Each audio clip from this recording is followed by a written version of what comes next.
The lights in that house still turn on at night, but the power's been cut for weeks. I've been staying off the highway, in a motel just south of Alder Creek. Room 12. The air here smells like old coffee and bleach, the kind of place no one asks questions if you pay cash.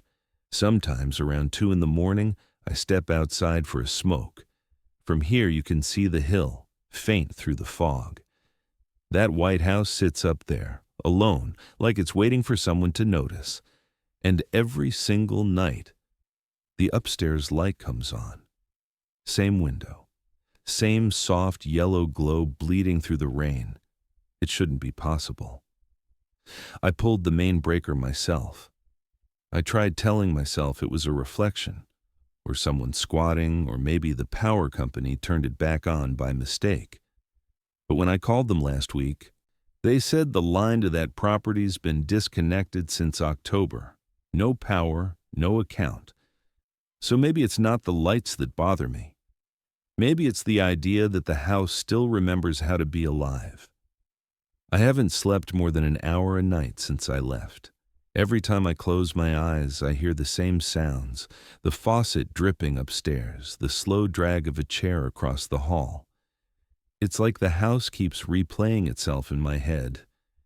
I don't really know why I'm recording this. Maybe to make sense of it. Maybe so someone else can. All I know is I can't keep carrying it around up here. Taps Temple. I was hired to keep that place running. Just check the windows, sweep the floors, make sure nothing fell apart. Simple job. A week, maybe 2. It started with a letter, a real one, stamped, signed, mailed from Alder Creek Realty. They said the owner had passed away. The property just needed someone on site until it could be sold. Sounded easy enough, and at the time, I needed the work. So I drove down there the next morning, fog rolling in off the river, windshield wipers beating slow. Didn't know I'd end up sitting here, weeks later, trying to convince myself that I actually left. If anyone finds this recording, just know I tried to keep it running. That's where it started. The hill, the letter, the house that wouldn't stay quiet. My name's Jack Hollis, 31. Used to work maintenance for an apartment complex outside Portland, mostly plumbing, rewiring, fixing whatever broke that week. It wasn't great money, but it kept me busy. Then the company folded. Sudden bankruptcy, 6 of us laid off. I spent a few weeks just driving. Didn't tell anyone where I was going. Stopped answering calls from my sister, shut off the notifications. The silence was easier. No one asking what my plan was, no one waiting for me to fail again. That's when the letter came. A plain white envelope wedged under the motel door, typed neatly, signed Alder Creek Realty. They said a property in southern Oregon needed a temporary caretaker. The owner had passed away, estate tied up in probate. All utilities covered, it said. Light upkeep only. Immediate start. I remember sitting there at the edge of the bed reading it 3 times. It didn't say how they got my name, didn't even mention how much it paid. But there was something about it, clean, simple, detached, that made me think, why not? So I packed what little I had left in the car, a duffel, some tools, my old radio, and headed south. The drive took almost 8 hours. Rain chased me the whole way, tapping against the windshield like a steady pulse. By the time I saw the sign that said Alder Creek, 4 miles, it was already late afternoon. Gray sky, wet asphalt, the kind of air that sits heavy on your skin. The town was small, a single gas station, a diner, a post office that looked closed. I pulled in for fuel at Harold's Fuel and Repair, an old station with 1 pump and a tin roof. Harold was outside, wiping his hands on a rag. He looked mid-60s, tall, with those tired eyes that have seen too many seasons. "Long drive?" he asked. "From Portland," I said. "Got a job up the hill." He froze a little, like he didn't hear right. "The White House?" I nodded. He just said, "You're staying there?" "Yeah, real estate company called. Said it needed someone on site."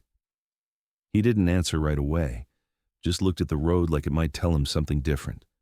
Then, quietly, "Keep the lights on, son. That's what they all say." I almost laughed, thought he was joking, but his face didn't move. He filled the tank, took my cash, and turned away before I could ask more. The road up to the house was steep and slick with mud. Trees on both sides leaned in close, like they didn't want me to see where I was going.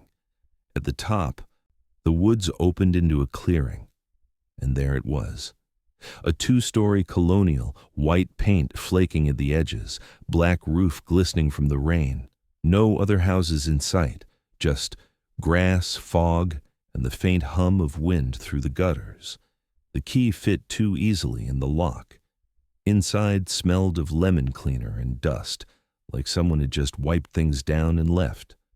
There were still plates stacked in the kitchen, an empty vase on the dining table, and a radio sitting on the counter. Old, wood casing, dial instead of buttons. When I turned it, the knob clicked, but no sound came out. The light behind the frequency bar flickered once, then went dark. I figured maybe the wiring was shot. Upstairs, the air was colder. 2 bedrooms, one stripped bare, the other half furnished, a single bed pushed against the wall. The window looked out over the town, tiny points of light through the fog, like someone had spilled fireflies below the hill. Outside, the rain started again, steady, thin, almost comforting. I walked the perimeter, checked the foundation, the basement door, the porch railings, everything solid. It was normal, too normal. When I came back inside, I noticed something small. The front door, the one I'd just locked, was open halfway. I told myself I must have forgotten, but the key was still hanging from the inside latch. I closed it, turned the deadbolt, and laughed it off. I was alone. No neighbors, no voices, no traffic, just the house, the rain, and me. That night I called Mrs. Klein, the number listed on the letter. She sounded older, polite, distant. "You got in all right?" she asked. "Yeah, house is in good shape," I said. "Good. Just keep an eye on it for us. Don't worry if you hear creaks. It's an old place." Her tone was careful, measured, like she was reading from a script. Before I could ask who lived here before, she ended the call. The rest of the evening passed quietly. I made coffee, unpacked, wrote down notes for repairs. The lights flickered once around midnight, but it was Oregon. Old wiring, storm outside. I didn't think much of it. When I went to bed, I left the radio unplugged on the counter. As I lay there, I could still see that faint orange glow behind the dial, pulsing slow, like it was breathing. I told myself it was just a trick of the dark, just my eyes adjusting after a long drive. I turned over, closed my eyes, and said it out loud, quiet like a promise to no one. It's just a job, just an empty house. The first night passed quiet enough. Rain against the windows, floorboards settling, the kind of sounds you expect in an empty house. But around 2 a.m., I woke to something different. Footsteps, slow, measured, coming from the second floor. The same floor I'd just locked up. I sat up and listened. The steps moved across the hallway, stopped, then started again. It wasn't the rhythm of wood creaking. It was deliberate. I grabbed the flashlight, went upstairs. Nothing. Bedroom 1, empty. Bedroom 2, still bare, air colder than before. The sound stopped the second I reached the top step. I checked the windows, each latch tight. No footprints, no drafts. Back downstairs, the house felt heavier, like the air itself was holding its breath. In the kitchen, water dripped from the upstairs faucet, just a steady tap, tap, tap. I turned the handle hard until it stopped. Told myself it was pressure in the pipes, nothing more. The next morning, I wrote it all down. 2:03 a.m., footsteps, water leak. I'm good at documenting, always have been. If you write it down, it becomes manageable. Real problems have explanations. That afternoon, I saw Harold again. He was restocking shelves at the station. I tried to keep it casual. "Hey, you ever hear anything weird up that way? Like animals, maybe?" He didn't look up. "Why?" "Just footsteps. Thought maybe there's wildlife around." He wiped his hands on the rag, still not meeting my eyes. "Keep the lights on," he said again. "That's all." "What's that supposed to mean?" "If you're staying there, you'll figure it out." And he walked inside. Didn't ask if I wanted coffee, didn't even say goodbye. That night, the sounds came back. Footsteps, then a faint scrape, like a chair being dragged. I stood under the staircase listening. My own breath echoed off the walls. I flipped every light switch room by room. The noise followed, always one floor above wherever I was. When I stopped, it stopped. Around 3:15 a.m., I heard running water again. This time the bathroom sink upstairs was full, overflowing. I shut the valve under the basin, hands shaking. The smell of rust filled the room. I called Mrs. Klein the next morning, told her about the leaks, asked if anyone had been in the house before me. Her voice was flat. "Just old plumbing," she said. "Humidity out there can make things swell. Don't worry." I started keeping a log on my phone. Night 1, footsteps. Night 2, water. Night 3, furniture moved. By the 4th night, I began setting small tests. A coin on each doorknob, tape across the basement door, chalk mark on the floor where the chair stood. Each morning something was off. One coin missing, tape peeled, chair slightly turned toward the hallway. Still, I refused to call it what it was. Maybe wind, vibration, expansion. I knew every excuse. Logic was the only weapon I had left. I tried sleeping with the radio on, for noise. Even unplugged, it hummed faintly, a low electrical breath. When I tapped the dial, it flickered like it wanted to speak. I turned it to face the wall. By the end of the week, the routine set in. Work by day, fix cracks, clean gutters, replace a hinge. Listen by night. I stopped opening curtains after dark. Every window felt like an eye. One morning I found the dining table set for 2. Plates, silverware, napkins folded neatly. Everything matched the plates I'd stored in the cabinet. I didn't remember doing it. Didn't even own 2 sets of utensils. I stood there staring until the clock ticked past 7 a.m. Then I swept everything into a box and locked it in the pantry. That evening I drove back to the diner. Harold wasn't there. The waitress, young, red-haired, pretended not to know who I was talking about. "Harold?" she said. "Hasn't been in for days." The town felt smaller somehow. People looked away when I walked in, like I'd already been written into a story they didn't want to hear again. I went home early, storm clouds pressing low. Rain started before I hit the driveway. The lights in the living room flickered twice, then steadied. I sat down on the stairs, listening. Somewhere above, a chair moved again.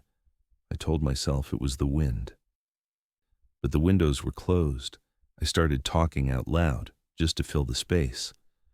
"All right, whoever's here, you win. I'm too tired for this." The house didn't answer, just the slow rhythm of water from the upstairs sink.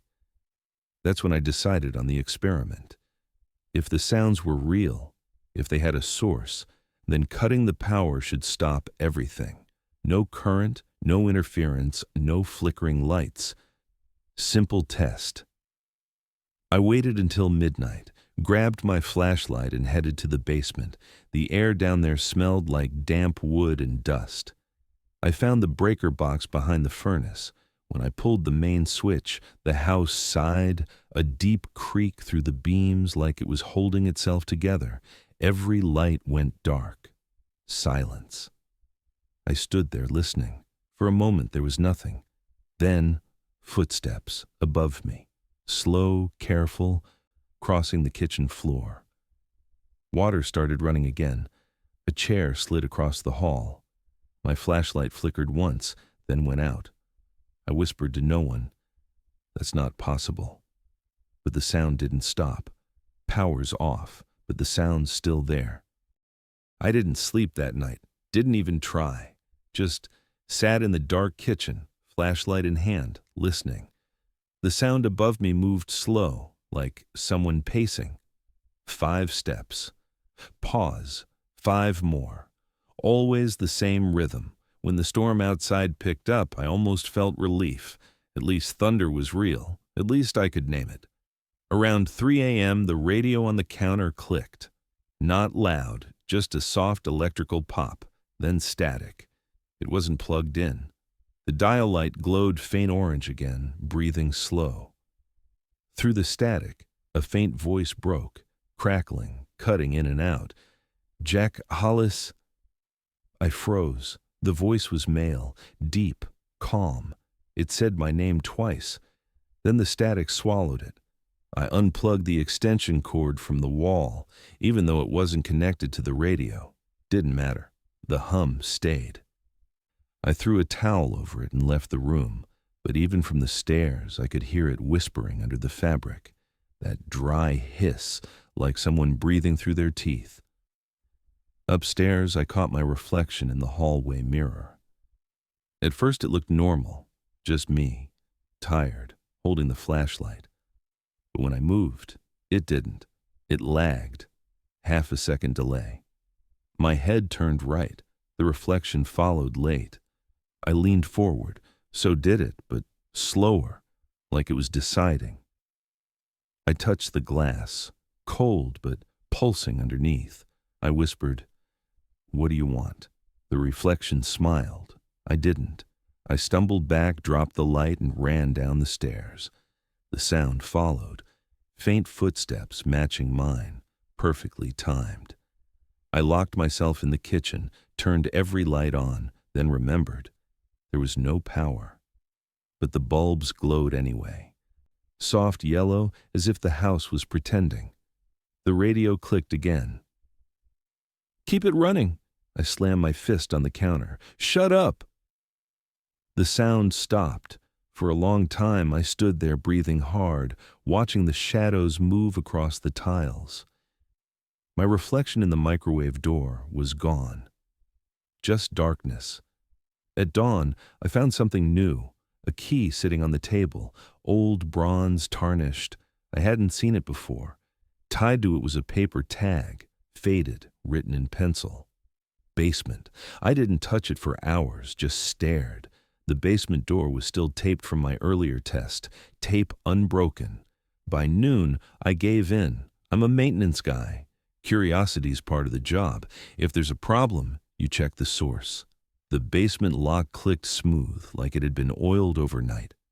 When I opened the door, the air that came out was warm, not damp, not cold like before.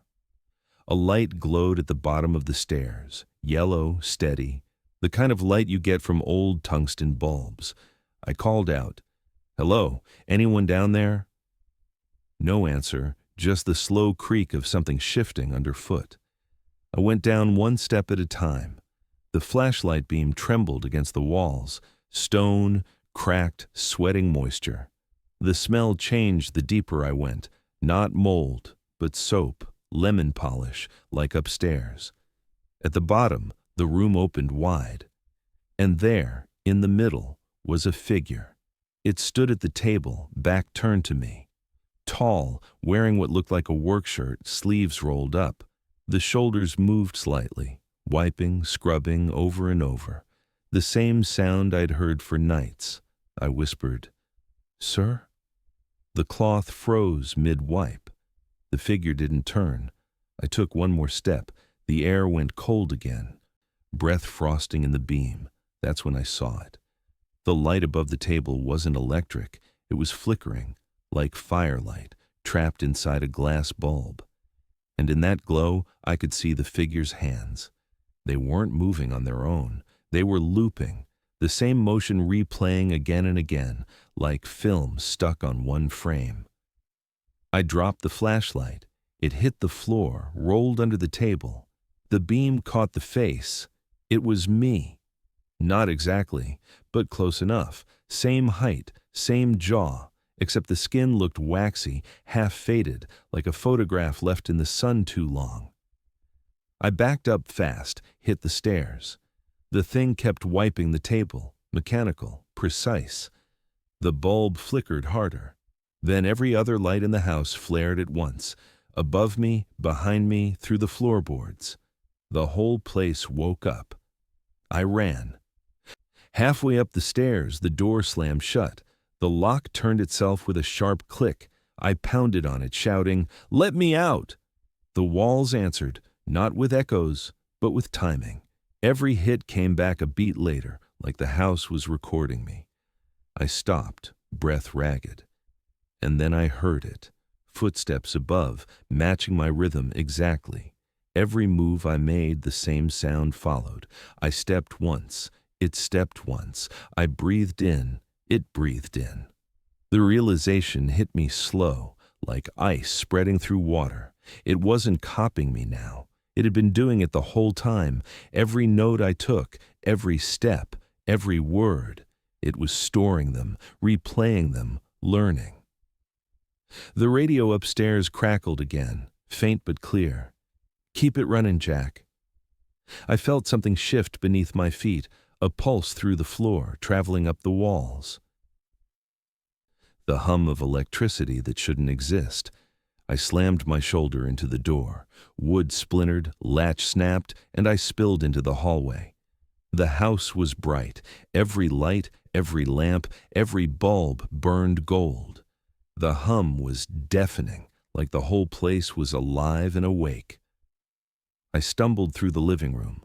The furniture was rearranging, chairs dragging, curtains lifting. A photo frame fell off the shelf, landing face down.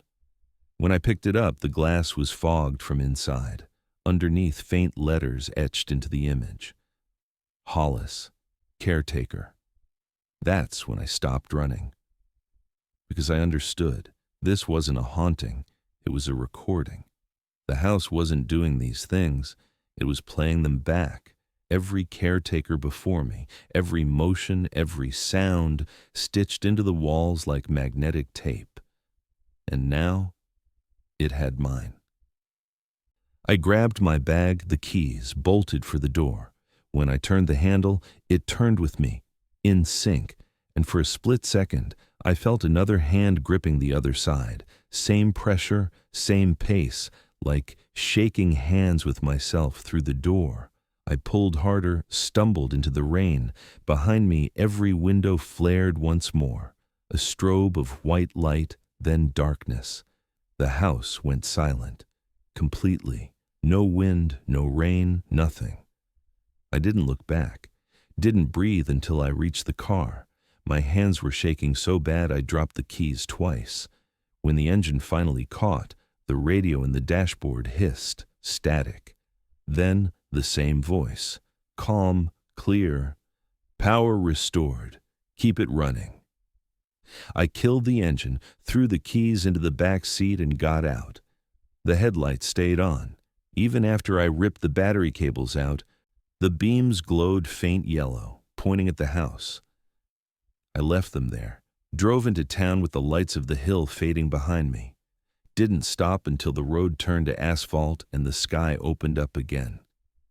I told myself I'd go back in the morning, call the real estate office, explain everything logically, faulty wiring, carbon monoxide, exhaustion. But when morning came, I couldn't remember the drive back, just the rain and the feeling that my footsteps weren't mine anymore. I didn't drive straight home, didn't even know where home was anymore. The road blurred, headlights, rain, forest flashing past like film on rewind. I stopped in the next town, maybe 10 miles out, checked into a motel. Different one this time. Didn't unpack, didn't shower, just sat on the edge of the bed with the radio from my car. It was still humming. No power, no batteries, just that steady breath through the speaker, soft, almost human. When the sun came up, I drove to Alder Creek Town Hall. The woman at the front desk looked up like she already knew why I was there. "Can I help you?" she asked. "Records," I said. "Property files, 412 Alder Hill Road." She hesitated, fingers hovering above the keyboard. Then she typed slow, like she was buying herself time. "You'll want Claire Nolan," she said finally. "Upstairs. Archive B." Claire Nolan was mid-40s, small glasses, voice calm but tired. Her office smelled like paper and dust, boxes everywhere, stacked to the ceiling, labeled by year. I told her my name, showed her the letter from Alder Creek Realty. She read it once, twice, then exhaled. "You're staying up there?" "Was," I said, "not anymore." Her eyes flicked to the window, toward the hill. She didn't ask why I left. She just turned, opened a drawer, and pulled out a thin folder bound with a red string. "McAllister family," she said. "Property built 1958, transferred 74, vacant since 98. She handed it to me like it might burn. Inside were 6 pages, deed transfers, tax forms, and a single photocopy of a missing persons report. Thomas McAllister, 43, Marion McAllister, 39, Lily McAllister, 8, last seen June 14th, 1998, no sign of forced entry, no traces of blood. House reported maintained and occupied for 2 more weeks by an unnamed caretaker. At the bottom of the page, in faded typewriter ink, caretaker continued residence until light ceased. I stared at that line for a long time. "What does that mean?" I asked. Claire rubbed her temple. "No one really knows. The investigation just stopped. The power company cut service that fall. Then it got passed around, sold, condemned, reopened. There's a new caretaker every few years." "Every few years?" She nodded. "Most don't stay long." Her hand trembled slightly as she pushed the file back toward me. "You shouldn't go back there, Mr. Hollis. If you hear anything, just stop listening." I wanted to ask what she meant, but she was already standing, signaling the conversation was over. I sat in my car outside for almost an hour, folder on the passenger seat. The hill was visible from the lot, faint line through the fog, that same white shape waiting at the top. I could almost see the outline of the window where the light always came on. When I turned the key, the radio flared to life, louder than before, static, then silence, then my own voice. "Don't go back up there." It was me, my tone, my breath, every inflection, but I hadn't said it yet. I shut the radio off. The silence after was worse. Back at the motel, I laid the folder on the bedspread and flipped through every page again. Dates, names, service bills. Each time the pattern repeated. Owner, caretaker, disappearance. Light ceased. Whatever that house was, it didn't just swallow people. It recorded them, kept them running like songs stuck in a loop. I thought of the figure in the basement, the hand wiping the table, how its movements had matched mine perfectly. Not haunting, playback. And if it could store their gestures, their routines, maybe it could store voices too. That's when I realized the voice on the radio wasn't repeating me. It was ahead of me. Every word it spoke, I ended up saying hours later, like I was following a script already written inside those walls. That night, I dreamed I was back in the kitchen. The chair moved, water dripped. The radio whispered, "Keep it running, Jack." When I woke, my hands smelled like lemon polish, the same scent from the basement. I sat at the desk, turned on the motel lamp, and started writing everything down. If it was using memory, maybe writing would break the loop. Maybe it could only replay what it heard, not what was written. But by the time I reached the last page, the bulb above me flickered. A soft pulse, like the ones from the house. 3 slow beats. Pause. 3 more. I unplugged the lamp. The light stayed on. I went back to town hall the next morning, but the building was closed. Windows dark. A sign on the door. Office permanently relocated, August 2003. That couldn't be right. I'd been there the day before. I drove to the diner. Same thing.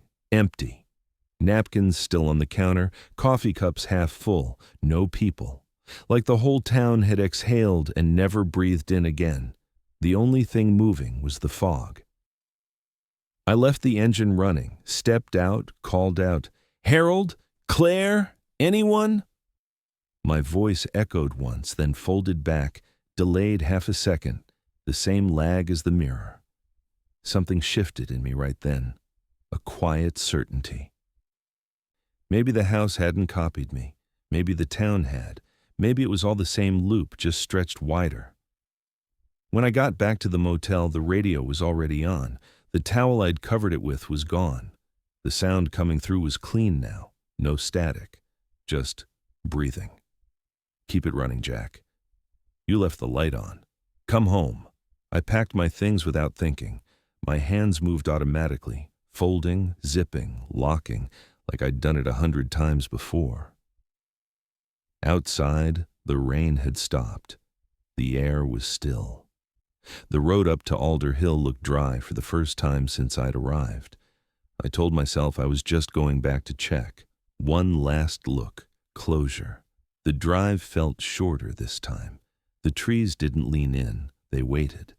When I reached the top, the house stood exactly as I'd left it, porch light glowing, door slightly open. Inside, every bulb burned warm yellow. The air smelled like soap and dust. I walked through each room, kitchen, hall, upstairs bedroom, all spotless. The table was set again, 2 plates, 2 glasses. I sat down in the chair facing the window, watched the fog roll in, the town lights blink below. The radio on the counter clicked once. "Keep it running." The words came from my throat before I realized I'd spoken. Not echo, sync. I stood, but my body didn't feel separate anymore. Every step matched another sound somewhere deeper in the house. My reflection in the glass window smiled when I didn't. I whispered, "You can stop now." The radio answered, "You said that last time." It wasn't fear anymore. It was understanding. The house didn't want people gone. It wanted them preserved. Each voice, each gesture, cataloged and replayed until they blurred together. Caretaker after caretaker, stacked like layers of sound on an old tape. And me, I was already on the recording. I could feel it in my chest, that faint hum when the current passes through wire. Not heartbeat, just electricity remembering where to go. I don't know how long I sat there. The lights outside dimmed, then rose again. The sun never broke through the clouds. At some point I realized I'd started wiping the table. Same rhythm, over and over. Didn't even notice when the rag appeared in my hand. The motion felt right, like completing a sentence that had been hanging too long. And that's when it hit me. The final truth. This house doesn't haunt people. It keeps them. I'm back where I started. Room 12. Same motel, same smell of bleach and wet carpet. The rain hasn't stopped in 3 days. It drums against the window like it's trying to get in. The air hums low, like the whole building's plugged into the same dying circuit. I've been recording for hours, maybe days, I don't know anymore. Time slips sideways when I talk. Sometimes I hear my voice coming back through the speaker half a second late. Sometimes it says things I haven't said yet. There's a notepad on the table. Half the pages are blank. The rest are filled with the same sentence, written over and over in my handwriting. Keep it running. I don't remember writing them. I don't even remember sleeping. Out the window I can see the ridge of Alder Hill. The fog rolls low tonight, thick, heavy, glowing faintly where the house should be. And right there, at the top, a single yellow light. Second floor, far right window. exactly where it's always been. It shouldn't be possible. I cut the power myself. I saw the breaker burn out, but the light's still there, steady, patient, alive. Maybe this recording isn't for anyone else. Maybe it's just for the house. Maybe it's listening, even now. I keep thinking about what Claire said. If you hear anything, stop listening. But that's the problem, isn't it? Once you've heard it, you can't stop. It's like the sound rewires something inside you, makes you part of the loop. I can still smell the lemon polish, still feel the rag in my hand.